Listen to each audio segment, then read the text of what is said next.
पीलू गुस्से में उससे कहती है, कड़कनाथ भैया अपने बेटे को संभालो, वो बहुत बदमाश है।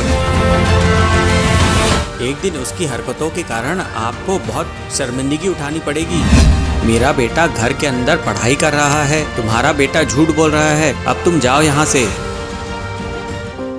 कान्हापुर जंगल में सभी पक्षी मिलजुल कर साथ रहा करते थे। उसी जंगल में कड़कनाथ कौवे का परिवार भी रहा करता था। उसका बेटा कालू कौवा बहुत ही शरारती था। उसने जंगल के सभी पक्षियों की नाक में दम कर रखा था। इस तरफ पीलू चिड़िया बहुत सालों बाद माँ बनी थी। उसके घर में खुशियों का माहौल था।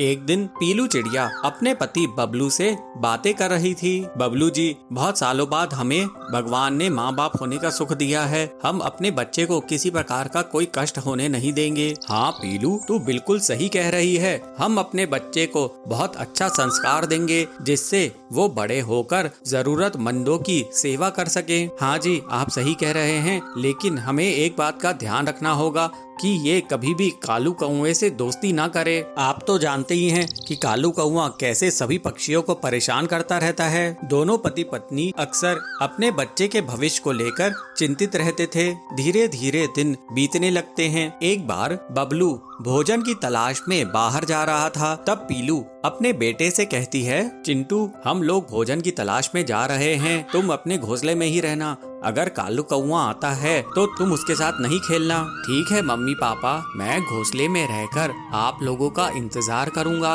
और किसी के साथ भी नहीं खेलूंगा। दोनों पति पत्नी निश्चिंत होकर वहाँ से चले जाते हैं। उनके जाने के थोड़ी देर बाद ही कालू कौवा उनके घर पहुँच जाता है। चिंटू, ए चिंटू, देख मैं तेरे लिए मूंगफली लेकर आया हूँ। अरे इन्हें खा के तो देख, कितने स्वादिष्ट हैं। कालू भैया, आप यहाँ से चले जाओ, मैं आपकी दी हुई मूंगफली नहीं खाऊंगा। मेरे मम्मी पापा ने आपके साथ खेलने से मना किए हैं। ये सुनकर कालू कौवा बहुत गुस्सा हो जाता है, लेकिन वो अपने गुस्से पर काबू करके चिंटू से एक गिलास पानी मांगता है। चिंटू कालू के लिए पानी लेकर आता है। कालू पानी पीकर चिंटू को पीटने लगता है और उसे डराते हुए कहता है, अपने मम्मी पापा को बता देना कि तेरी पिटाई मैंने की है। तेरे माँ बाप मेरा कुछ नहीं बिगाड़ पाएंगे। जब पीलू और बबलू घर वापस आते हैं तो अपने बेटे की हालत देखकर घबरा जाते हैं। चिंटू अपने माँ बाप को सारी घटना बताता है। पीलू इससे बहुत गुस्से में आ जाती है और कालू के घर जाती है।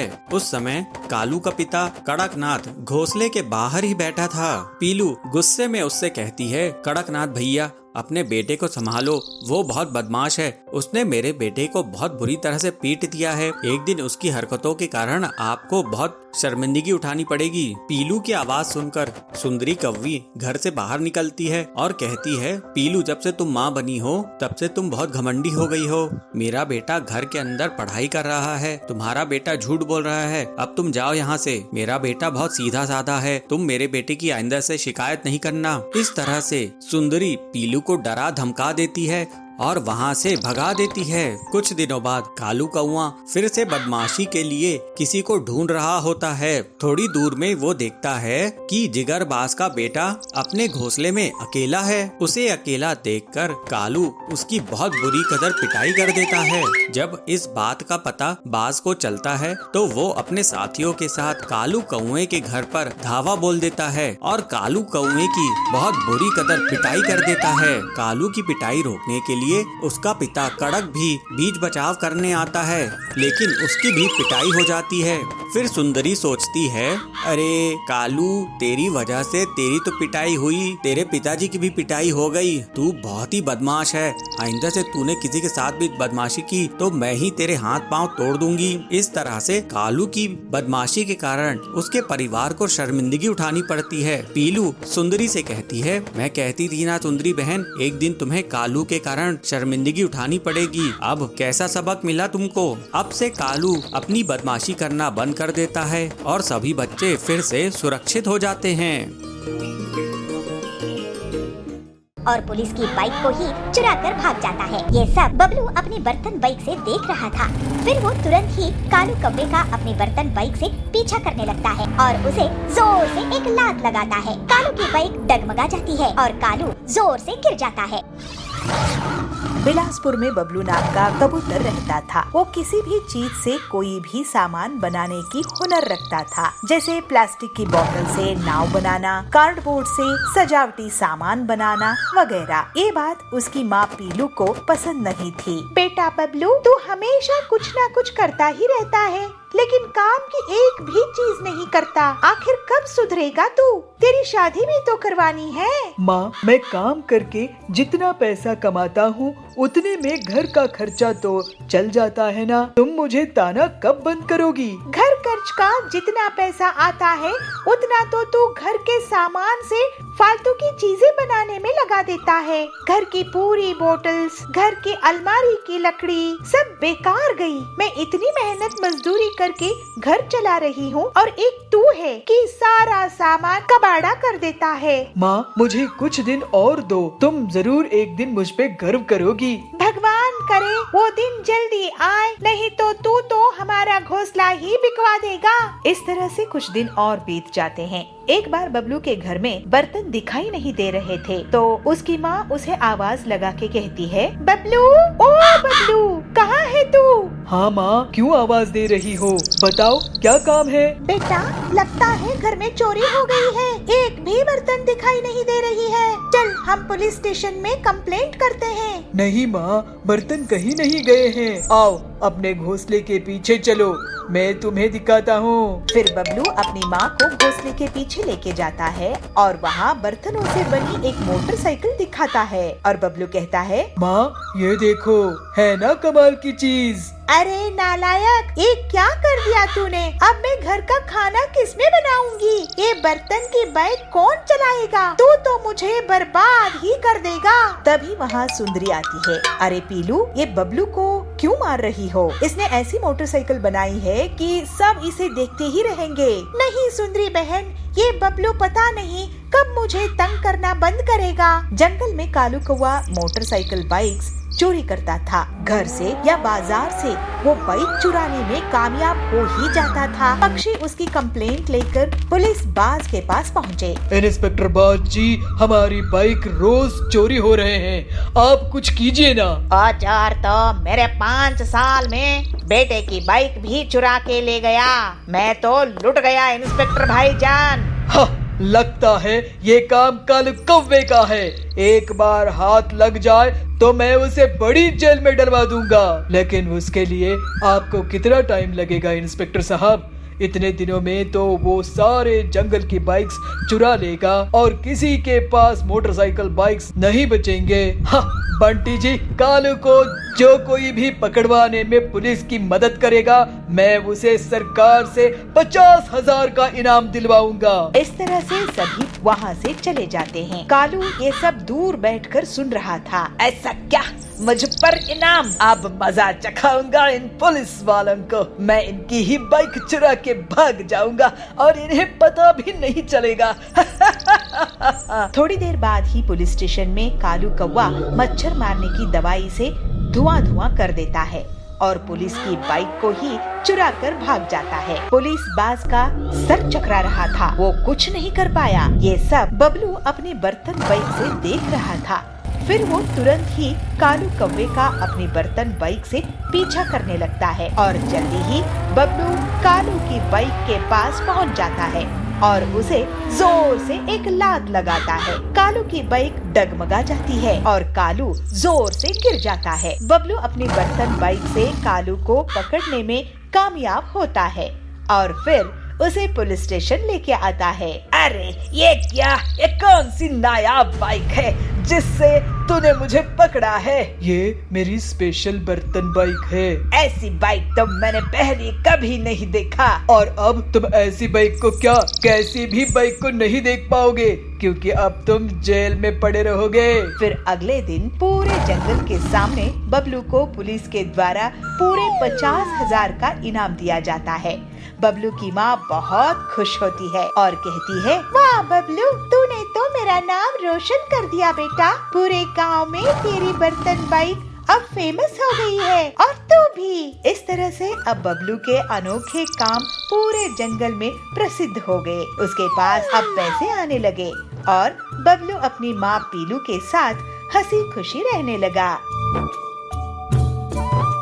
तुम गरीब लोगों की सेवा के लिए दुकान नहीं खोली है मैंने। मैं तुम्हारी दुकान चलने नहीं दूंगी।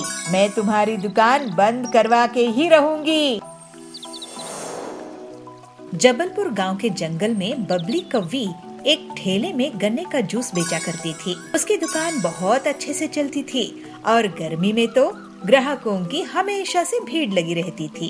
बबली सबसे बहुत अच्छे से बात करती थी। ऐसे ही बहुत समय तक काम करते हुए उसने बहुत पैसे कमाए और फिर कालू कौवे से शादी कर ली। अपनी सफलता के कारण उसको बहुत घमंड हो गया था और वो गरीब ग्राहकों से बदतमीजी से बात करती थी। बबली दीदी, मुझे 2 ग्लास ताज़ा गन्ने का जूस देना। मैं आपको पैसा कल दे दूंगा। अगर कल पैसे देने हैं तो कल ही जूस पीना। तुम गरीब लोगों की सेवा के लिए दुकान नहीं खोली है मैंने। अरे बबली दीदी, आप ऐसे कैसे बात कर रही है? मैं तो आपका रेगुलर ग्राहक हूँ। देखो बंटी भैया, पैसे रखो और जूस पियो। और हाँ, आज से गर्मी शुरू हो रही है ना, आज से 20 रुपया ग्लास नहीं बल्कि 40 रुपया ग्लास गन्ने का जूस मिलेगा। इस तरह से बबली बहुत घमंड हो चुकी थी। गरीब ग्राहकों से पैसे रखवाती थी, फिर गन्ने का जूस देती थी। कोई गन्ने का जूस नहीं बेचा था जिसकी बबली फायदा उठा रही थी। लेकिन अगले ही दिन बबली की दुकान के सामने पीलू चिड़िया अपना गन्ने का जूस का ठेला खोलती है। उसकी दुकान चलती देखकर बबली उसे जलने लगती है। पीलू चिड़िया, तुम मेरे ठेले के सामने गन्ने का जूस क्यों बेच रही हो? मैं तुम्हारी दुकान चलने नहीं दूंगी। अरे सुंदरी दीदी, गुस्सा मत करो।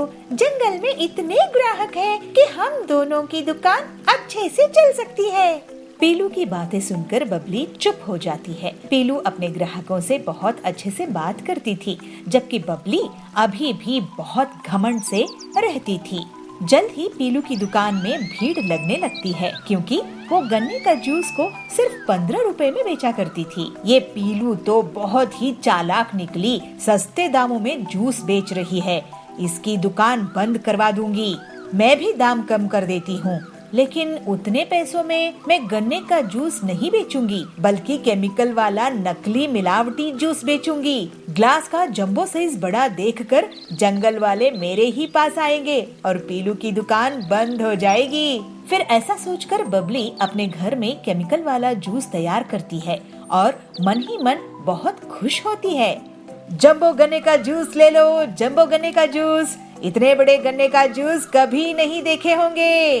जंगल के पक्षी बबली की आवाज सुनकर उसकी दुकान की तरफ भागते हैं और ग्लास का साइज देखकर लालच में आ जाते हैं और सिर्फ कुछ ही मिनट्स में बबली के जंबो गन्ने का जूस बिक जाता है। देखा पीलू चिड़िया, मुझसे पंगा लेने का नतीजा, मैं तुम्हारी दुकान बंद करवा के ही रहूंगी। उसी दिन से पीलू की दुकान में ग्राहकों की कमी होने लगती है और अगले दिन से तो कोई भी उसकी दुकान नहीं जाता है।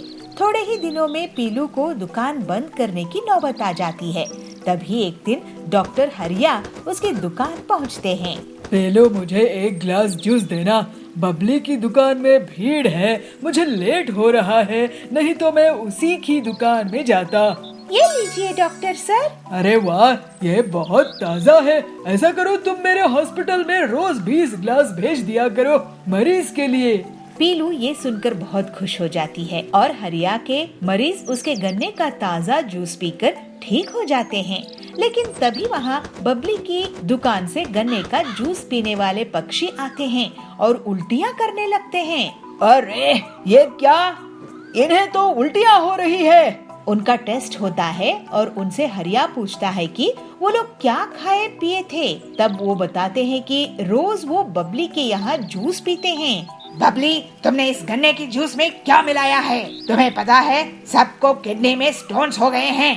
इन सब की तबीयत खराब हो गई है तुम्हारी दुकान का गन्ने का जूस पीकर। अरे ये लोग पीलू की दुकान का जूस पिया करते थे। फिर हरिया बताता है कि पीलू की दुकान के जूस से उसके बीमार मरीज ठीक हो गए हैं। इसके पहले बबली कुछ बोल पाती, सभी पक्षी उसको घेर लेते हैं। बबली, तुम हमसे इतना सारा पैसा लेती हो गन्ने के जूस का, लेकिन ये जहर बेच रही हो। वो पीलू कम दाम में भी हमें स्वादिष्ट और सेहतमंद गन्ने का जूस पिलाती है। अब तुम्हें इसका हर्जाना भुगतना होगा। ऐसा कहकर सभी पक्षी बबली को पुलिस के हवाले कर देते हैं। पीलू पूरी ईमानदारी के साथ स्वादिष्ट गन्ने का जूस बेचना जारी रखती है और जंगल वाले उसकी बहुत तारीफ करते हैं। अब जंगल में बस उसी की गन्ने का जूस का दुकान थी। पीलू और बाकी लोग अब हंसी खुशी रहने लगते हैं। अचानक से खेत में सोने के आलू उग जाते हैं।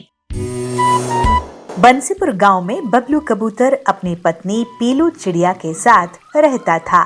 बबलू बहुत ही मेहनती था।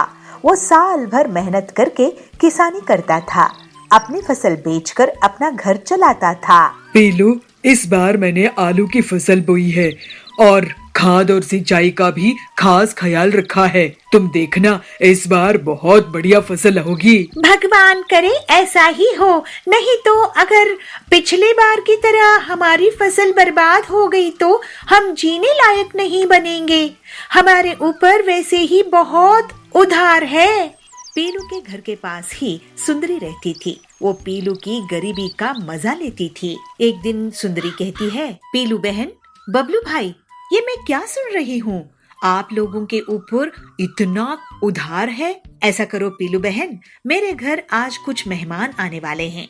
तुम शाम में आके खाना बना देना। इसी बहाने तुम्हें थोड़ा सा पैसा भी दे दूंगी और तुम्हें भी पैसे देखने को मिलेगा, है ना? पीलू को सुंदरी की बातें बहुत खराब लगती है। वो हर बार उनकी गरीबी का मजाक उड़ा के चली जाती थी। ऐसे ही एक दिन बबलू अपने खेत जाता है। वो देखता है कि उसकी आलू की फसल बहुत बड़ी हो गई है, लेकिन जब वो एक पौधे को निकाल कर देखता है तो पता है कि उसमें आलू नहीं उगा है। इसी तरह वो सारे पौधे देखता है, लेकिन किसी में भी आलू नहीं उगे। बबलू उदास होकर अपने खेत में बैठ जाता है। मेरे खेत में आलू क्यों नहीं उगे?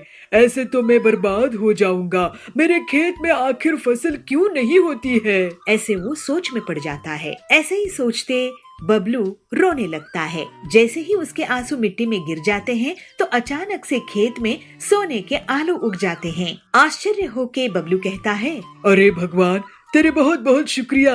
मेरे खेत में तो सोने के आलू उगाए हैं। अब मेरी गरीबी दूर हो जाएगी। फिर बबलू एक बोरी में सोने के आलू भर लेता है और घर लेकर जाता है। बबलू एक सोने का आलू बेचकर घर का राशन ले आता है और पूरा कर्ज भी चुका देता है। लेकिन वो सोने के आलू वाली बात पीलू को नहीं बताता है। एक दिन सुंदरी उसके घर आती है। क्या हुआ, इस बार तुम लोग आलू की फसल नहीं बेच रहे हो क्या? इस बार भी तुम्हारी फसल बर्बाद हो गई है? ऐसा है तो तुम लोग तो सड़क पर आ जाओगे। नहीं, इस बार फसल बहुत अच्छी हुई है। नहीं नहीं पीलू, बबलू इस बार फसल बिकाने के लिए बाजार गया ही नहीं। अब तुम ही सोचो कि तुम्हारा आगे क्या होगा।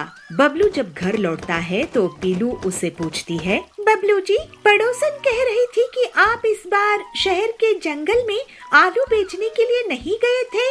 अगर हमारी आलू की फसल हुई ही नहीं है तो अपने घर का राशन कहाँ से लेकर आए हो? इसके बाद बबलू पीलू को सोने के आलू से भरी हुई एक बोरी दिखाता है। खिड़की में से सुंदरी भी उस सोने के आलू की बोरी को देख लेती है। अरे, इनके पास तो बोरी भरकर सोना है, ये तो मेरे पास होना चाहिए। ऐसा सोचकर वो उनके घर जाती है। तुम दोनों गरीबों को खाना नसीब हो रहा होगा। ऐसा करो, तुम मेरे घर खाना खाने आ जाओ। सुंदरी को पीलू और बबलू मना नहीं कर पाते हैं और उसके घर चले जाते हैं। वहाँ सुंदरी उन्हें बहुत बड़ी थाली परोसकर लेकर आती है और उन्हें खाने के लिए देती है। जब दोनों पति पत्नी खा रहे होते हैं, वो चुपचाप उनके घर चली जाती है और सोने के आलू चुराने की कोशिश करती है। लेकिन जैसे ही वो आलू उठाती है, एक आलू पत्थर में बदल जाता है और उसके पैर पर गिर जाता है। उसके चीखने की आवाज सुनकर पीलू और बबलू वहाँ जाते हैं। सुंदरी वहाँ से भाग जाती है। तभी तो मैं सोचूं कि हमेशा हमारी गरीबी का मजाक उड़ाने वाली हमें आज दावत क्यों दे रही है? हमारे पीछे से हमारी सोने की आलू चुराना चाहती थी। ये सुंदरी बहुत लालची है। इसके पास सब कुछ है, लेकिन ये लालच करना नहीं छोड़ती है। इसी वजह से ये आलू पत्थर में बदल गया था। हाँ बबलू जी, आप सही कह रहे हो, लेकिन ये आलू जब तक हमारे घर में रहेंगे ये हमारे लिए मुसीबत के बीज बन जाएंगे। चलिए इन्हें खेत में गाड़ कर छुपा देते हैं। फिर दोनों पति पत्नी खेत में सोने के आलू छुपा देते हैं। बंटी बहुत मेहनती और ईमानदार था, इसी वजह से उसकी शुद्ध भावनाओं में निकले आंसू से सोने के आलू खेत में उग आए थे। वहीं दूसरी तरफ सुंदरी का मन काला था, इसी वजह से उसके छूते ही सोने के आलू पत्थर में बदल गए। अब बबलू और पीलू की गरीबी दूर हो गई थी और वो दोनों खुशी खुशी रहने लगे। और उस कढ़ाई से सब्जी तब तक खत्म नहीं होती जब तक कि सभी ग्राहक खा नहीं लेते थे और उस कढ़ाई को उठाने की कोशिश करने लगते हैं। वो साधु बाबा कोई और नहीं थे, हनुमान जी ही थे। महादेवपुरी गांव के जंगल में पीलू अपना एक छोटा सा पराठे का ठेला चलाती थी। वो बहुत गरीब थी और उसका पति बंटी कबूतर फर्नीचर रिपेयरिंग का काम करता था। पीलू चिड़िया और बंटी दोनों हनुमान जी की भक्ति किया करते थे। वो लोग हर दिन हनुमान जी को भोग लगाते थे और राम नाम का जाप किया करते थे। एक दिन बंटी जब काम से लौट रहा था तब उस पर कुछ अनजान गुंडे हमला कर देते हैं और वो बुरी तरह से घायल हो जाता है। कालू कौवा भी पीलू की दुकान के सामने अपने खाने की दुकान चलाता था। वो ये सुनकर बहुत खुश होता है कि पीलू के घर मुसीबत आई है। हे हनुमान जी, ये क्या हो गया? इन्होंने किसी का क्या बिगाड़ा था? अब आप ही हमारी सहायता कीजिए। पीलू दुखी मत हो, हनुमान जी के कारण ही मैं बचा हूँ, नहीं तो मेरी जान भी जा सकती थी। जी आप सच कह रहे हैं, मुझे भक्ति में शक नहीं लाना चाहिए। मैं थोड़े गहने बेच कर आती हूँ जिससे आपका इलाज हो सके, क्योंकि अब मुझे भी थोड़े दिनों तक दुकान बंद रखनी पड़ेगी आपकी देखभाल के लिए। तो गहने बेचने से कुछ पैसे घर के काम भी आ जाएंगे। मैं तुम्हारे लिए और गहने बनवा दूंगा पीलू, मुझे बहुत बुरा लग रहा है। आप किसी बात की फिक्र मत कीजिए, हनुमान जी हमारे साथ है, बस यही काफी है। पीलू गहने बेचने के लिए जाती है, लेकिन बीच रास्ते में उसको वही अनजान लुटेरे मिलते हैं और उसे गहने लूट लेते हैं। पीलू उदास मन से एक पेड़ के नीचे रोने लगती है। तभी वहाँ एक साधु आते हैं। बेटे क्या हुआ, क्यों रो रही है? पीलू उन्हें पूरी बात बताती है कि उसके घर के कैसे हालात है। रो मत, तुम तो राम का नाम जपने वाली हो, मुझे राम नाम जपने वाले बहुत प्रिय है। ये लो एक कढ़ाई, इसमें तुम खाना पकाओ और अपनी दुकान में बेचो, इससे तुम्हारी मुश्किलें दूर हो जाएंगी। पीलू उस कढ़ाई को ले लेती है और घर जाकर बंटी से पूरी बात कहती है। फिर वो कढ़ाई में खाना बनाकर सबसे पहले हनुमान जी को भोग लगाती है। ये तो हमारे घर बहुत बड़ी मुसीबत आ गई है पीलू, वैसे भी हमारा खर्चा बड़ी मुश्किल से चलता था, अब तो ऊपर से गहने भी लुट गए। लेकिन अच्छा हुआ कि साधु महाराज मिल गए, हो सकता है उन्हीं के आशीर्वाद और हनुमान जी की कृपा से सब ठीक हो जाए। मुझे पूरा विश्वास है जी। फिर पीलू उस कढ़ाई में अपनी दुकान में सब्जी बनाना शुरू कर देती है, जिसको खाकर सभी उसकी बहुत तारीफ करते हैं। और उस कढ़ाई से सब्जी तब तक खत्म नहीं होती जब तक कि सभी ग्राहक खा नहीं लेते थे। पीलू ये देखकर हनुमान जी को और उस साधु बाबा को याद करती है। आपकी बहुत दया है हनुमान जी, जय सिया राम, जय सिया राम, जय सिया राम। अब बेटी पीलू कितनी स्वादिष्ट सब्जी बनाई हो, ऐसी सब्जी हर रोज तुम हमें खिलाया करो, तुम्हारे हाथों में तो जादू है। हाँ हरिया भाई, ये कमाल तो सिर्फ पीलू दीदी ही कर सकती है, इनके खाने की जितनी तारीफ की जाए कम है। मेरे घर के लिए 5 प्लेट खाना पैक कर दो पीलू दीदी। पीलू की दुकान में कमाई होती देखकर कालू कौवा बहुत जलने लगता है। वो पीलू को नुकसान पहुंचाने के बारे में सोचता है। इसकी दुकान तो अब जोर शोर से चलने लगी है, मुझे इसकी काट निकालनी पड़ेगी, नहीं तो मेरी दुकान बंद हो जाएगी। इसके पास ये चमत्कारी कढ़ाई आई है कहाँ से? इसको मैं चोरी करवा लूंगा, उसके बाद ये लोग भिखारी हो जाएंगे। कालू उसी रात को उन अनजान बदमाशों से मिलता है और उन्हें पीलू के घर से कढ़ाई चुराने के लिए पैसे देता है। पीलू अपने घर में हनुमान जी की आरती करती है और बंटी को दवाइयाँ खिलाती है। इसके बाद दोनों पति पत्नी राम नाम का जाप करते हैं, खाना खाते हैं और वो सो जाते हैं। उनके घर अनजान बदमाश घुसते हैं और चुपचाप झांक कर देखते हैं। बंटी और पीलू आराम से सो रहे थे। वो सब अंदर आते हैं और उस कढ़ाई को उठाने की कोशिश करने लगते हैं, लेकिन तभी वो कढ़ाई अचानक से बहुत बड़ी हो जाती है और वो सारे बदमाश उस कढ़ाई के नीचे दब जाते हैं और चीख उठते हैं, अरे ये तो वही बदमाश है जिन्होंने मेरे गहने लूटे थे। पीलू की चिल्लाना देख बंटी उठता है और देखता है, इन्हीं लोगों ने मुझ पर हमला किया था। ये लोग साधु बाबा जी की चमत्कारी कढ़ाई चुराने आए थे। वो साधु बाबा कोई और नहीं थे, हनुमान जी ही थे। उन्हीं के ऐसे चमत्कार हो सकते हैं। हमें माफ कर दो हनुमान भक्तों, हमें तो कालू ने तुम्हारे यहाँ भेजा था। और फिर पीलू और बंटी पुलिस को बुलाते हैं और पुलिस उन बदमाशों को और उनके कहने पर कालू को पकड़कर ले आती है। बंटी और पीलू हनुमान जी से प्रार्थना करते हैं, हे हनुमान जी, आपकी दया अपरंपार है, आपकी जय हो। जय सिया राम, जय हो। कालू अपने लालच के कारण जेल में जा चुका था। बंटी और पीलू अपनी मेहनत और हनुमान जी की भक्ति करते हुए दुकान चलाते हैं और उस कढ़ाई में खाना बनाते हैं। वो लोग हर रोज अब गरीब लोगों को मुफ्त में खाना भी देते थे और हंसी खुशी रहने लगते हैं। समोसे ले लो, गर्मा गर्म समोसे ले लो, स्वादिष्ट और ताजे समोसे ले लो। लंदनपुर में पीलू चिड़िया अपनी माँ बबली और अपने पिता टिल्लू के साथ रहा करती थी।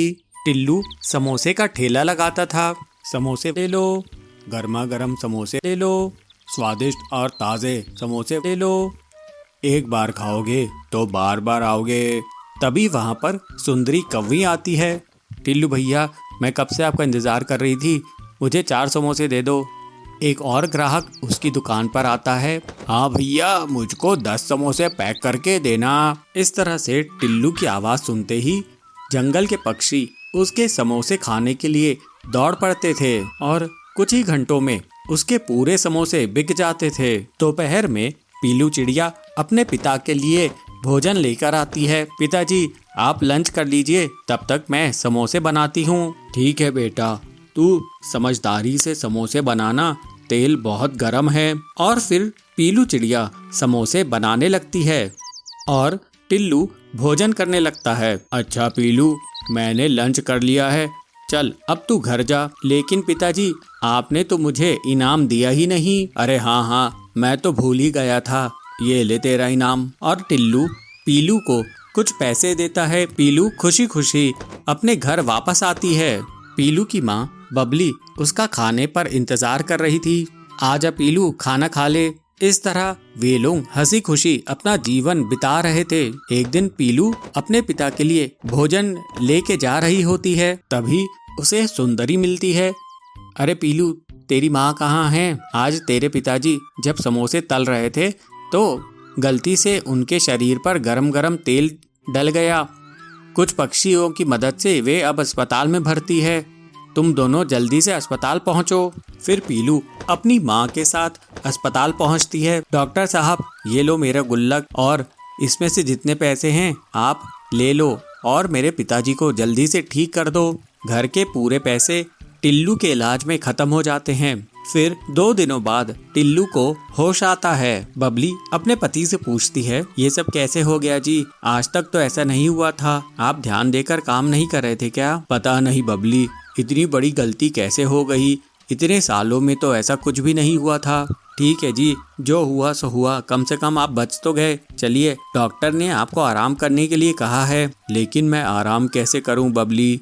घर का खर्च भी तो चलाना है। मेरे इलाज में कितने पैसे लगे होंगे और मेरी दुकान भी इतने दिनों से बंद थी। पिताजी, मैं अब से समोसे की दुकान संभालूंगी। मुझे समोसे बनाने आते हैं, आप बस आराम कीजिए और जल्दी से ठीक हो जाइए। पीलू की बात सुनकर, हाँ पीलू, मैं भी तेरी समोसा बनाने में मदद किया करूंगी। और अगले दिन से पीलू और उसकी माँ बबली समोसा बेचने लगते हैं।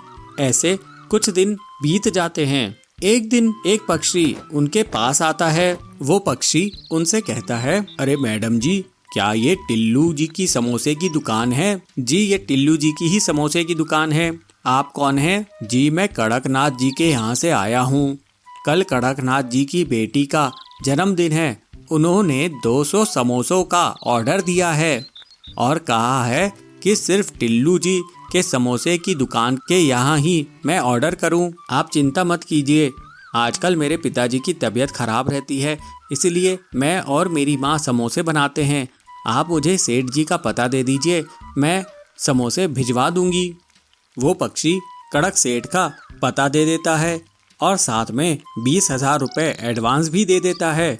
पैसे देखकर दोनों माँ बेटी खुश हो जाती हैं और उसके बाद दोनों माँ बेटी समोसे बनाने में जुट जाती हैं और फिर बहुत कड़ी मेहनत के बाद दोनों 200 समोसे बनाने में कामयाब होती हैं। और फिर पीलू उन समोसों को सेठ के पते पर ले जाकर पहुंचा देती है। कड़क सेठ बचे हुए समोसों के पैसे दे देता है और फिर पीलू खुशी खुशी अपने घर आती है। और फिर पीलू अपने पिताजी से कहती है, ये लीजिए पिताजी 10,000 रुपये, ये मैंने कड़कनाथ जी के ऑर्डर से कमाए हैं। पैसे देखकर टिल्लू कहता है, पीलू, ये तेरी ही मेहनत का नतीजा है, नहीं तो मेरी हालत तो ऐसी है कि हम लोग बर्बाद ही हो गए होते। कुछ दिनों बाद टिल्लू पूरी तरह से ठीक हो जाता है और फिर से समोसे बेचने लगता है। अब समोसे बनाने में पीलू चिड़िया भी उसका हाथ बटाती थी। इस तरह से पूरा परिवार खुशी खुशी रहने लगता है।